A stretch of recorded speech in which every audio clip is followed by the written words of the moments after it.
Today, I'll be reading a short but powerful poem by Robert Frost called Fire and Ice. This video is designed especially for non-native English speakers who want to improve their listening skills, vocabulary, and pronunciation. First, I'll read the poem.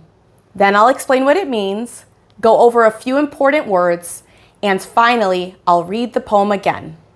Let's begin. Fire and Ice by Robert Frost.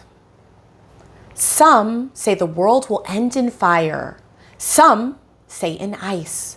From what I've tasted of desire, I hold with those who favor fire. But if it had to perish twice, I think I know enough of hate to say that for destruction, ice is also great and would suffice. This poem is about the end of the world, but it's also about human emotions. Robert Frost is using fire and ice as symbols. Fire represents desire, passion, and intense emotions. Ice, on the other hand, represents hate, coldness, and emotional distance. He says some people think the world will end in fire and some in ice. Based on his own experience with desire, he agrees with those who say fire. But then he adds that if the world had to end twice, he knows enough about hate to say that ice could also destroy the world. So the poem isn't just about natural elements. It's about how human emotions, desire and hate, can be just as destructive as fire and ice. Let's look at some of the vocabulary from the poem. We have the word desire, which is a strong feeling of wanting something.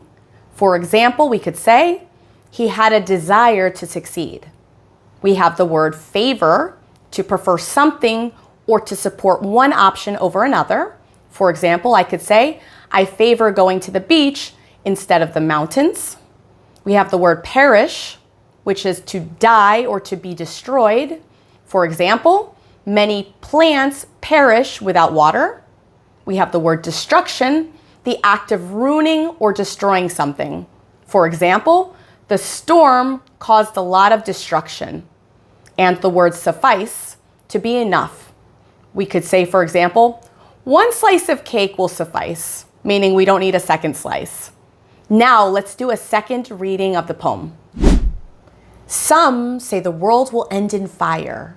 Some say in ice. From what I've tasted of desire, I hold with those who favor fire. But if it had to perish twice, I think I know enough of hate to say that for destruction, ice is also great and would suffice. If you enjoyed today's video, make sure to take a look in the description below. I have included my English listening practice with poetry playlist. Listening to poetry in English is really a great way to improve your English listening skills, your vocabulary, and pronunciation. See you next time.